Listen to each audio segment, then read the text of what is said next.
ونتوكل عليه ونعوذ بالله من شرور أنفسنا ومن سيئات أعمالنا من يهده الله فلا مضل له ومن يضلل فلا هادي له ونشهد أن لا إله إلا الله وحده لا شريك له ونشهد أن سيدنا ومولانا محمدا عبده ورسوله أما بعد فأعوذ بالله من الشيطان الرجيم بسم الله الرحمن الرحيم وقال الشيطان لما قضي الأمر إن الله وعدكم وعد الحق ووعدتكم فأخلفتكم وما كان لي عليكم من سلطان إلا أن دعوتكم فاستجبتم لي فلا تلوموني ولوموا أنفسكم وما أنا بمشرككم وما أنتم بمشركي إني كفرت بما أشركتمون من قبل إن الظالمين لهم عذاب أليم وأدخل الذين آمنوا وعملوا الصالحات جنات تجري من تحتها الأنهار خالدين فيها بإذن ربهم تحيتهم فيها سلام.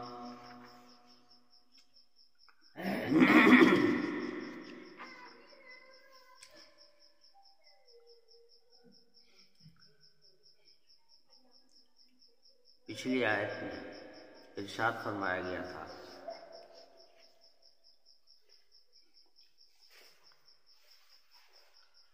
کہ جب حق تعالی شانہ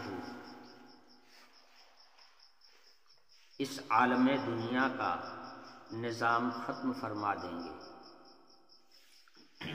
قیامت قائم ہو جائے گی، تو لوگ اپنی اپنی قبروں سے اٹھیں گے اور حشر کے میدان میں اللہ کے حکم سے جمع ہوں گے. حدیث شریف میں فرمایا گیا کہ سور 2 دفعہ پھونکا جائے گا. پہلے سور پر پورے عالم کی موت ہو جائے گی، پورا عالم فنا ہو جائے گا، زمین و آسمان کا کارخانہ سارا کا سارا درہم برہم ہو جائے گا. حق تعالی شانہ سب کو ختم فرما دیں گے.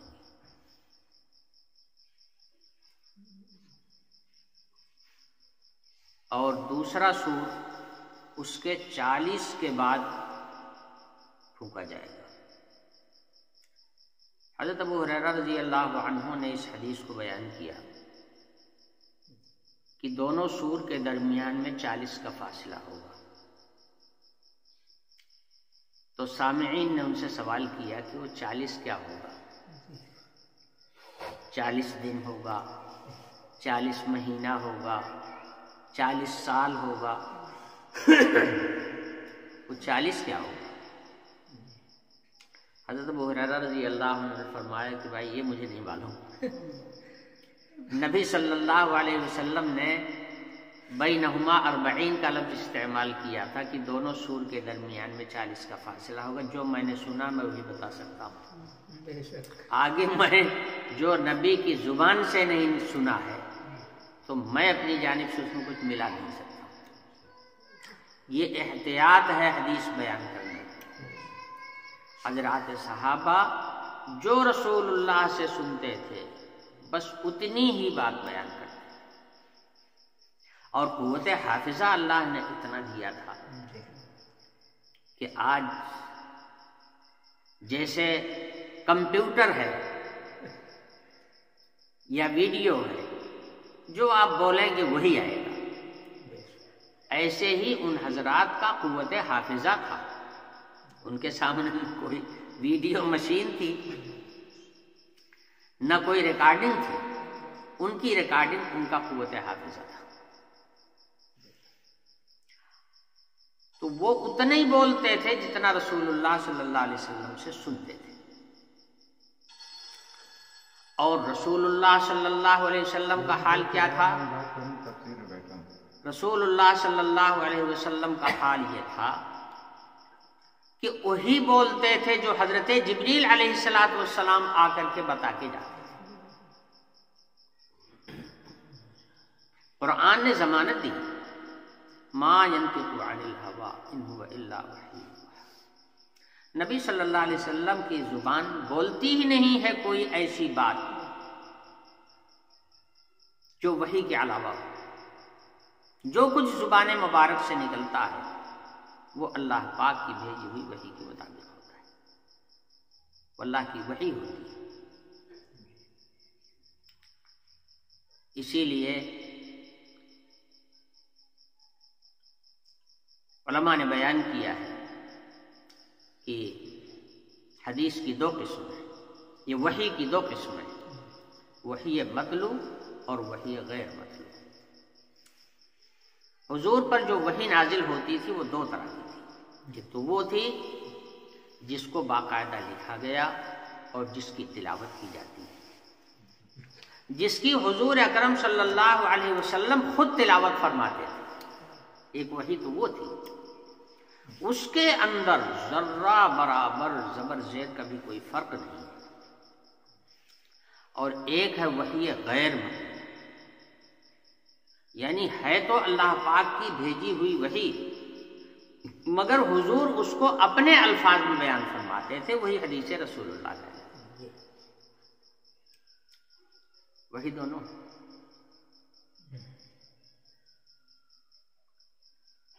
حضرت عبداللہ بن عمرو بن عاص رضی اللہ عنہ صحابی رسول، حضور اکرم صلی اللہ علیہ وسلم کی جو حدیث بھی سنتے تھے اس کو لکھ لیا کرتے تھے، یعنی لکھنا جاننے والے صحابہ میں سے تھے۔ تو بعض لوگوں نے ٹوکا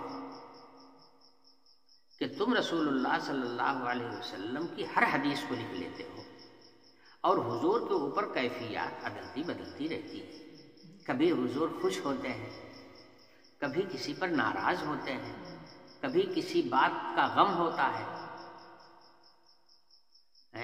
تو ایسے وقت میں خاص طور سے غصے کی حالت میں آدمی کیا کہہ جاتا ہے اس کا کوئی بھروسہ نہیں ہوتا۔ تو ہر حدیث کو ہر حالت میں تم مت لکھا کرو، یہ لوگوں نے ان پر اعتراض کیا۔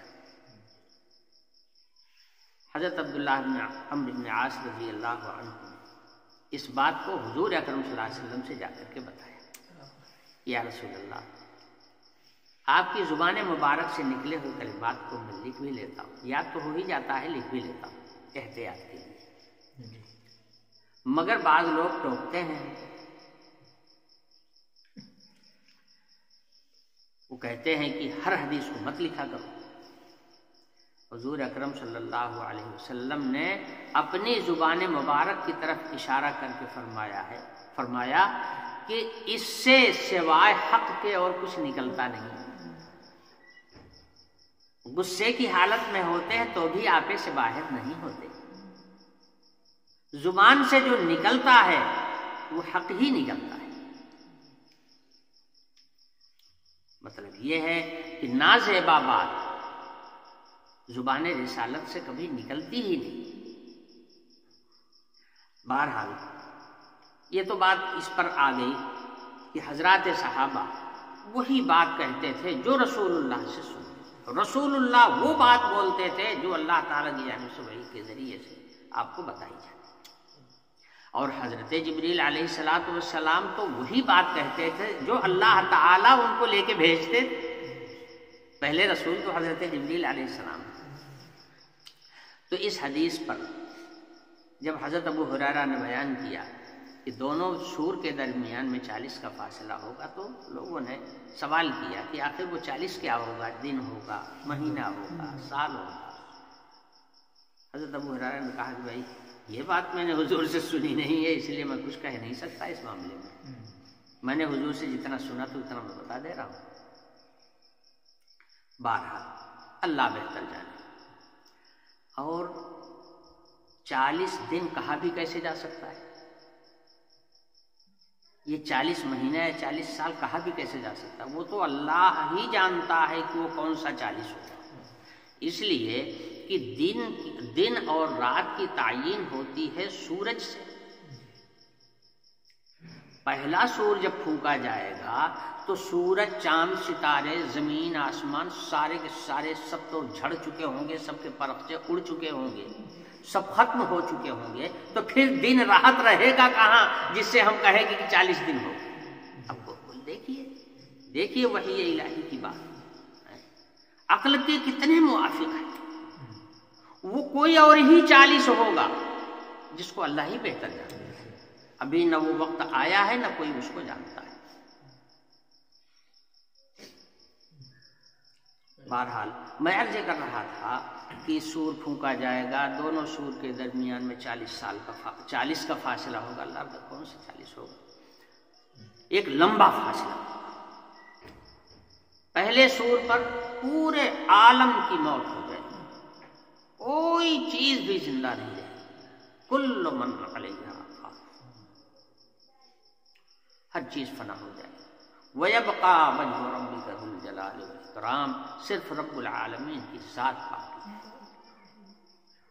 وہ اس بات کا گویا قیامت لا کر اس بات کا اعلان ہوگا کہ باقی رہنے والی ذات صرف اللہ پاک کی ہے اور باقی کسی کی نہیں۔ نہ یہ سورج باقی رہے گا، نہ یہ چاند باقی رہے گا، نہ یہ دریا باقی رہے گا، نہ یہ زمین باقی رہے گی، نہ یہ آسمان باقی رہے گا، سب پر موت قائم ہو جائے گی۔ بہرحال دوسرا سور جب پھونکا جائے گا تو ایک نیا عالم وجود میں آئے گا۔ یہ جتنے مردے ہیں یہ سب اپنی اپنی قبروں سے اٹھیں گے اللہ تعالی کے حکم سے، اور اٹھ کر کے حساب و کتاب کی خاطر میدان محشر میں آئے۔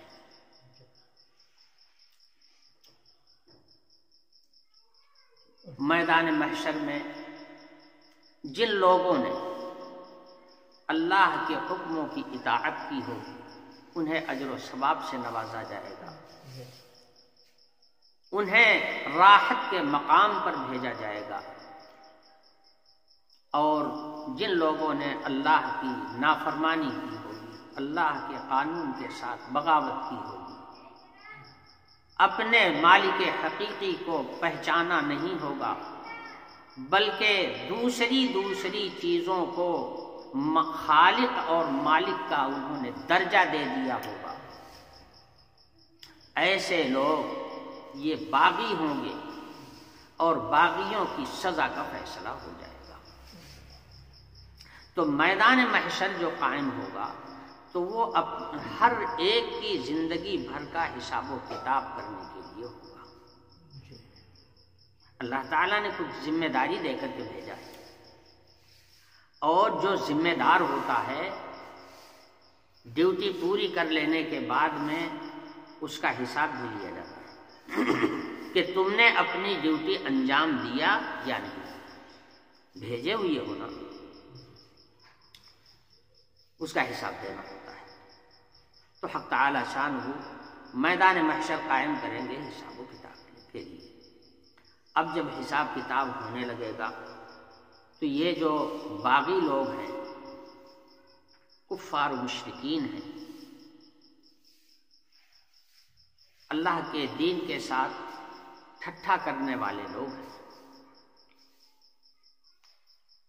یہ بھی سامنے آئیں گے، اور ان کے لیے فیصلہ ہوگا عذاب کا، ان کے لیے فیصلہ ہوگا سزا دیے جانے کا۔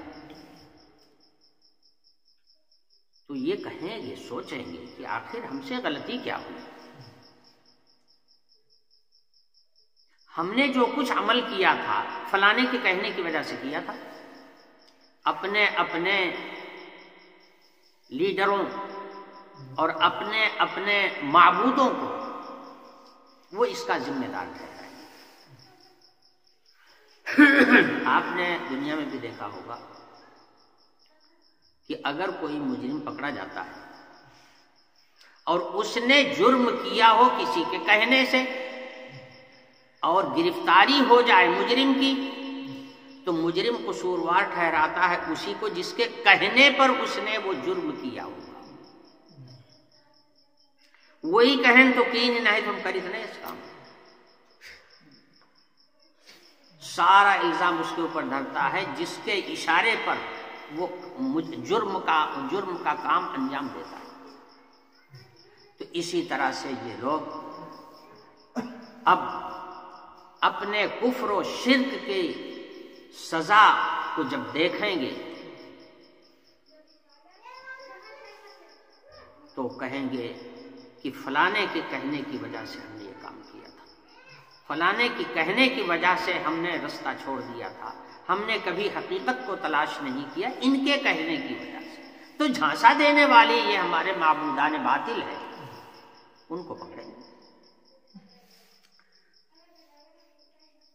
اور یہ جن کا بیان پیچھے والی آیت میں تھا کہ یہ ماتحت لوگ جو ہیں اپنے معبودان باطل کے پاس جائیں گے اور کہیں گے انا کنا لکم تبعا، ہم تو تمہارے ماتحت تھے.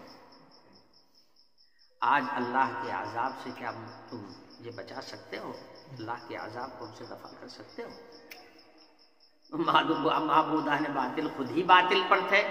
وہ جواب دیں گے لو ہدان اللہ لہدیناکم، مگر اللہ نے مجھے رستہ دکھایا ہوتا صحیح راہ تو میں تمہیں بھی صحیح راہ دکھاتا، میں خود ہی بھٹکا ہوا تھا.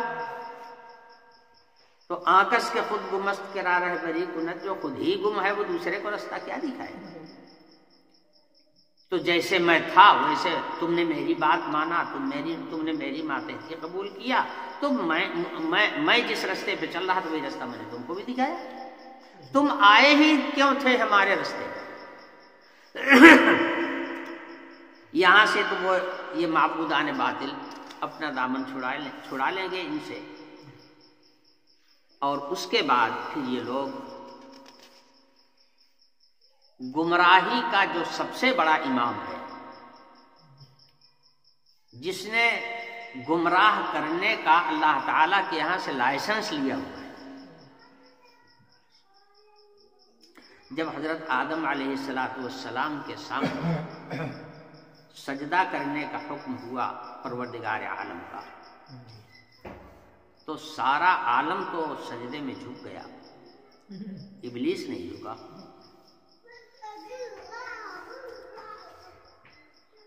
اللہ تعالیٰ نے فرمایا کہ جا تو راندے درگاہ ہوا.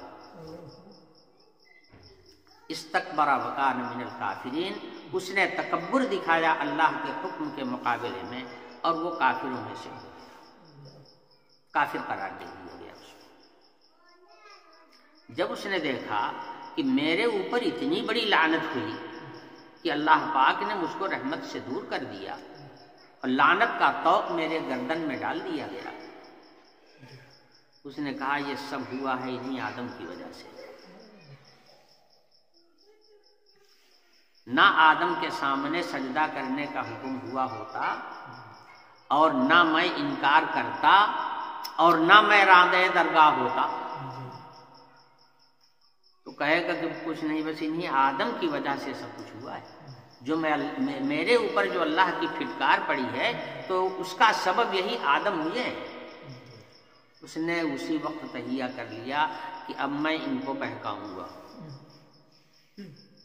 ان کو نہیں بہکا پاؤں گا تو ان کی اولاد کو بہکاؤں گا، اور ان کو اللہ کی جنت میں جانے نہیں دوں گا.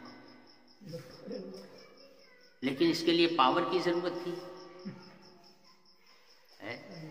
اگر پاور نہیں ہوگا، اگر کوئی سادہ ڈریس میں کسی کو ڈنڈا مارے گا تو کہیں کو سہے گا، اٹھا کے دے مارے گا.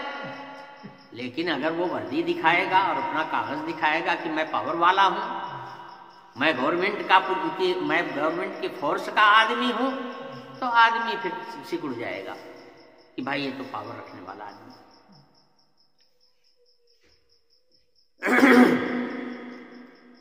تو ابلیس نے کہا کہ میں ان کو گمراہ ضرور کروں گا اور ان کو جنت میں جانے نہیں دوں گا، ان کی اولاد کو بھی جنت میں جانے نہیں دوں گا، مگر اس کے لیے پاور کی ضرورت ہے. اگر پاور نہیں رہے گا تو میں یہ کام کر کیسے پاؤں گا؟ تو اس نے اللہ تعالیٰ کے یہاں سے لائسنس لینے کی درخواست کی. اور رب فانظرنی الی یوم یبعثون، رب العالمین ٹھیک ہے، مجھے ملعون کر دیا گیا، مجھے راندہ درگاہ کر دیا گیا، ٹھیک ہے، ایک چیز کی میں اجازت چاہتا ہوں کہ مجھے پرمٹ دے دیا جائے، لائسنس دے دیا جائے، میں ان کو بہکاؤں گا۔ قال فإنك من المنظرین، یہ درخواست اس کی منظور بھی کر لی گئی، ٹھیک ہے، جاؤ۔ قال فبعزتك لأغوینهم اجمعین، جب لائسنس مل گیا تو کہنے لگا قسم ہے رب العالمین آپ کی، میں ان کو بہکاؤں گا ضرور۔ الا عبادک منهم المخلصین، ہاں البتہ آپ کے جو مخلص بندے ہیں وہ میرے پنجے میں نہیں ہیں۔ اللہ تعالیٰ نے فرمایا ان عبادی لیس لک علیہم سلطان، جو میرے بندے میری بندگی کرنے والے ہوں گے تیرا جال ان کے اوپر نہیں چلے گا۔ ان عبادی لیس لک علیہم سلطان، جو میرے نیک بندے ہوں گے یعنی میری بندگی کرنے والے جو لوگ ہوں گے ان کے اوپر تیرا قابو نہیں چلے گا۔ جا، لائسنس تو دے دیا، ساتھ ساتھ یہ بھی فرما دیا۔ یہی وجہ ہے کہ جسے حقیقی ایمان مل جاتا ہے پھر وہ شیطان کے بہکاوے میں نہیں آتا۔ اسی لیے ابلیس کی پہلی کوشش یہ ہوتی ہے کہ آدمی کو ایمان سے محروم کرو۔ ایمان ہی نہیں آئے گا تو ہمارا ہر حربہ اس کے اوپر کامیاب ہو جائے گا، جس طرف چاہوں گا لے کے جاؤں گا۔ اور اگر اس کو صحیح ایمان مل گیا تو پھر یہ ہمارے بہکاوے میں نہیں آئے گا۔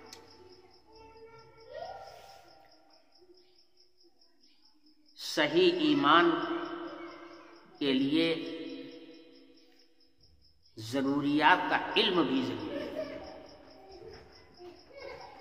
بغیر علم صحیح کے آدمی اگر صرف عبادت کرتا ہے تو وہ شیطان کے جھانسے میں آ سکتا ہے، یاد رکھیے گا اس کو۔ اللہ تعالیٰ نے ہدایت کے لیے قرآن اتارا، اس قرآن کا علم بھی ہونا چاہیے، تب آدمی صحیح راہ پر قائم رہے گا۔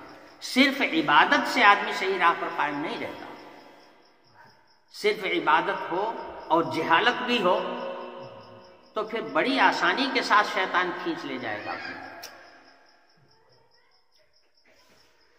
تو بہرحال میں عرض کر رہا تھا کہ لوگ یہی جو کفار و مشرکین ہیں اللہ کے ہدایت نامے کے باغی ہیں، یہ لوگ اپنے سب سے بڑے گرو گھنٹال ابلیس کے پاس ہے، شیطان کے پاس ہے، جس کے پاس بہکانے کا اور گمراہ کرنے کا لائسنس موجود ہے، اس کے پاس ہے۔ چونکہ گمراہی کا آغاز اسی نے کیا ہے، گمراہی کا سب سے بڑا افسر یہی ہے، باقی جتنے ہیں وہ سب اس کے ماتحت ہیں۔ یہ غیر اللہ کی پرستش کہاں سے شروع ہوئی؟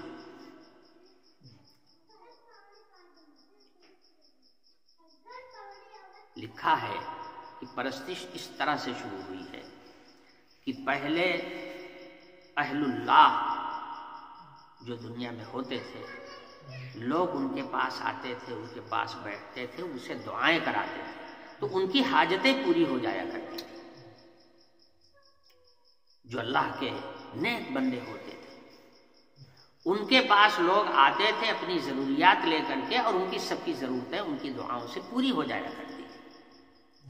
لیکن اب دنیا تو رہنے کی جگہ ہے نہیں، جب مدت عمر ختم ہو گئی تو یہ دنیا سے چلے گئے۔ جب وہ چلے گئے تو یہ جو ان کے ماننے والے لوگ تھے انہوں نے یہ سوچا، انہوں نے یہ کہا کہ آخر اب ہم کہاں جائیں؟ یہ تو ایسے تھے کہ جن کے پاس بیٹھنے سے، جن کے پاس آنے سے ہماری حاجتیں پوری ہوتی تھیں، اب ہم کہاں جائیں؟ تو ان لوگوں نے فیصلہ کیا کہ ان کی قبروں کے پاس بیٹھو اور ان کی قبر کے پاس بیٹھ کر کے اللہ تعالیٰ سے ان کے حوالے سے دعا کی جائے تو اللہ تعالیٰ ہماری دعا سن لیں گے۔ تو لوگ ان کی قبروں پر آنے لگے اور قبر پر بیٹھ کر کے اور ان کے حوالے سے اللہ تعالیٰ سے دعا مانگتے تھے۔ اللہ تعالیٰ ان کی دعائیں قبول کر لیتا۔ ان بزرگوں کا حوالہ دینے کی وجہ سے، ان بزرگوں کا وسیلہ پکڑنے کی وجہ سے جو دعائیں مانگی جاتی تھی اللہ تعالیٰ قبول فرما لیتا تھا، ان کی حاجتیں پوری ہو جاتی تھی۔ پشت دو پشت تک یوں سلسلہ چلتا رہا۔ اس کے بعد جب 2-3 پشتیں گزر گئیں تو آہستہ آہستہ چیزوں میں خرابی آتی ہے نا، تو پشتیں گزر گئیں، نئے لوگ آئے، انہوں نے ان بزرگوں کا فیض تو پایا نہیں۔ جو اللہ تعالیٰ ان کے حوالے سے جو اللہ سے دعا مانگنے والے لوگ تھے، یہ وہ تھے جو ان اللہ والوں کے پاس بیٹھتے تھے اور ان کا فیض ان کو ملتا تھا، جس سے ان کا ایمان اور اعتقاد پختہ تھا اور اس کے اندر کوئی کمزوری نہیں تھی، تو وہ تو صحیح راہ پر قائم رہے۔ لیکن جب پشتیں بدل گئیں اور ایسے لوگ آئے جن کے اندر جہالت تھی لیکن ساتھ ساتھ عبادت بھی تھی، اور بزرگوں کی قبروں پر آ کر کے ان کے وسیلے سے دعائیں بھی کرتے تھے، مگر تھی ان کے اندر جہالت، علم نہیں تھا، علم شریعت نہیں تھا۔ تو یہی بڑھؤ ابلیس یہی آئے اور آ کر کے ان لوگوں کو سمجھایا کہ دیکھو تمہارے باپ دادا جو دعائیں مانگتے تھے، دعائیں سب قبول ہو جاتی تھی، وہ اس وجہ سے کہ وہ قبر پر آتے تھے تو انہی کو پوجتے تھے۔ تم لوگ ان کی عبادت تو کرتے نہیں ہو، پوجتے تو ہو نہیں اور صرف دعا کرتے ہو، کہاں سے تمہاری دعا قبول ہو جائے گی؟ ایسا کرو کہ ان کی عبادت کرو۔ کہنے لگے کہ ان کی عبادت ہم کیسے کریں؟ انہوں نے کہا کہ اس کی شکل یہ ہے کہ ان کا مجسمہ بناؤ، ان کی تصویر بناؤ، ان کی تصویروں کو اپنے سامنے رکھو اور پھر اللہ تعالیٰ سے دعا مانگو۔ دیکھو ان کے وسیلے سے جب دعا مانگو گے یقیناً تمہاری دعا قبول ہو جائے گی۔ سمجھا دیا ایک بات اور ان کی سمجھ میں آ گئی۔ جہالت ہونے کی وجہ سے، علم شریعت نہ ہونے کی وجہ سے بہک گئے۔ انہوں نے مجسمہ بنا، کوئی کیا حرج ہے بھائی، مجسمہ رہے گا سامنے، دعا تو ہم اللہ تعالیٰ سے مانگیں گے، مجسمہ ہمارے سامنے رہے گا، ان کے وسیلے سے ہم دعا مانگ لیں گے۔ کچھ دنوں تک یہ سلسلہ رہا، اس کے بعد وہ نسلیں بھی ختم ہو گئیں، اگلی نسل آئی، اس سے وہ بھی چاہے، چونکہ پہلے زمانے میں پڑھنے لکھنے کا تو ایسا دستور تھا نہیں کہ ایک کے بعد دوسرا جو ہے دوسرے کی طرف علم منتقل ہوتا رہے۔ تو ان کو شیطان انہوں نے کیا کیا کہ انہی مجسموں کی پوجا کرنا شروع کر دیا، انہی کی عبادت کرنا شروع کر دیا۔ بس یہیں سے غیر اللہ کی پرستش کا رجحان پیدا ہوا اور دنیا میں غیر اللہ کی پرستش کا دروازہ کھل گیا۔ تو اس کے گرو گھنٹال یہی تو تھے۔ تو گمراہی کا سب سے بڑا لیڈر شیطان۔ شیطان وسوسہ ڈالتا ہے، راستہ دکھاتا، انگلی دکھاتا ہے، باقی کر کچھ نہیں سکتا۔ یہ کرنے کا پاور اللہ نے اس کو نہیں دیا ہے کہ کسی مادی چیز پر وہ عمل دخل کرے، آپ کا ہاتھ پکڑ کے کسی طرف لے جائے، آپ کے جسم کو دھکا دے کر کے کسی طرف لے جائے، یہ پاور اس کے پاس نہیں۔ اس کے پاس جو پاور ہے بس اتنا ہی ہے کہ وہ دل میں وسوسہ ڈالتا ہے، انگلی دکھاتے دیکھو یہ کام کر، دیکھو کتنا اچھا ہے۔ اور ایک شیطان ہر آدمی کے دل میں بیٹھا ہوا ہے، وہ ہے نفس۔ شیطان کی رہنمائی کو نفس قبول کرتا ہے، اسی لیے سب سے زیادہ محنت کی ضرورت ہوتی ہے اپنے نفس کو مسلمان بنانے کی۔ اگر دل کا نفس جو ہے یہ مسلمان ہو گیا، یہ اللہ کا تابعدار ہو گیا، تو پھر شیطان کے وسوسے کا اس کے اوپر کوئی اثر نہیں پڑے گا۔ لیکن اگر اپنا نفس جس کے اندر خواہشات بھری ہوئی ہیں، جس کے اندر لالچ بھری ہوئی ہے، جس کے اندر غرور بھرا ہوا ہے، جس کے اندر تکبر بھرا ہوا ہے، جس کے اندر منمانی کرنے کا جذبہ موجود ہے، جس کے اندر حرام حلال کی تمیز نہ کرنے کا داعیہ موجود ہے، وہ نفس ہے۔ شیطان کے وسوسے کو یہی نفس قبول کرتا ہے۔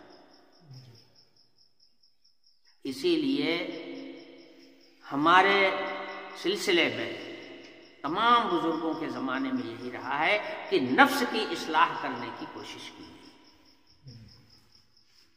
اور نفس کی اصلاح ہوتی ہے اللہ والوں کے پاس آنے سے، اللہ والوں کے پاس بیٹھنے سے، ان کی باتیں سننے سے، اور ان کی ڈانٹ ڈپٹ سن کے برداشت کرنے سے، اس سے نفس کی اصلاح ہوتی ہے۔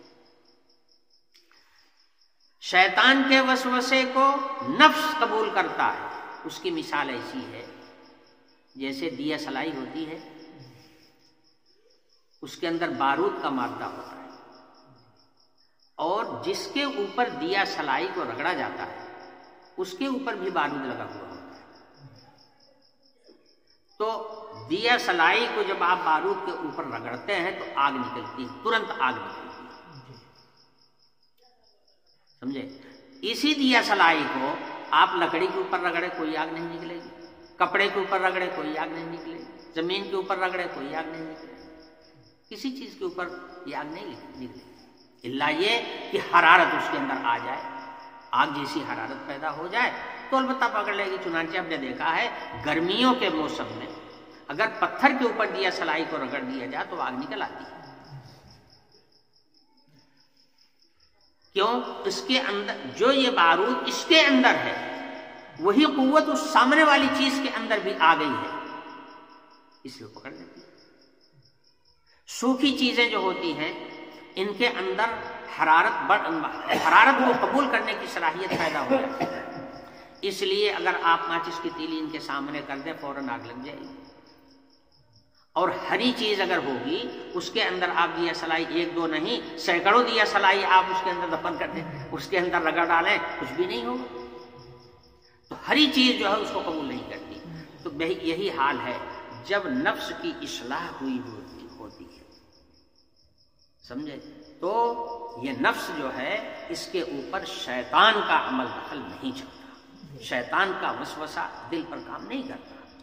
لیکن اگر یہ نفسانیت بھری ہوئی ہے قلب کے اندر اور نفس کی ساری خواہشات آپ پوری کر رہے ہیں اور نفس کی خلاف ورزی نہیں کر رہے ہیں، نفس کی موافقت ہی آپ کرتے چلے جا رہے ہیں، جدھر آپ کو نفس لے جا رہا ہے ادھر چلے جا رہے ہیں، تو نفس کے اندر شیطنت پیدا ہو جاتی ہے۔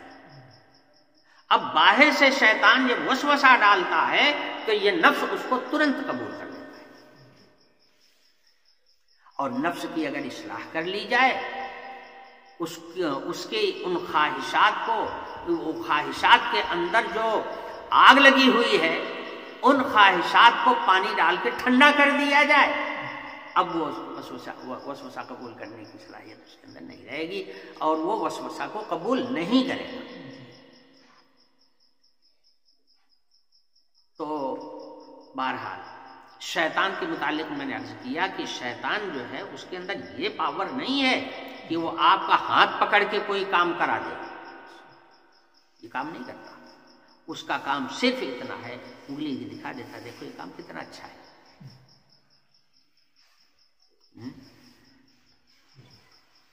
آپ گزر رہے تھے، گانا باجا کی آواز آپ کے کان میں پڑی، آپ نے کہا یار گانا تو بہت اچھی چیز ہے، چلو آج ہی ہم بھی اپنے یہاں گانے باجے کا انتظام کریں، اور گانا باجا شروع کر دیا آپ نے۔ تو شیطان بس صرف انگلی دکھاتا ہے، اس کے آگے تو اس کا کام نہیں۔ اب سنیے، جب یہ گمراہ لوگ اور اللہ کے باغی وہاں پر حشر کے میدان میں جب فیصلے ہو چکیں گے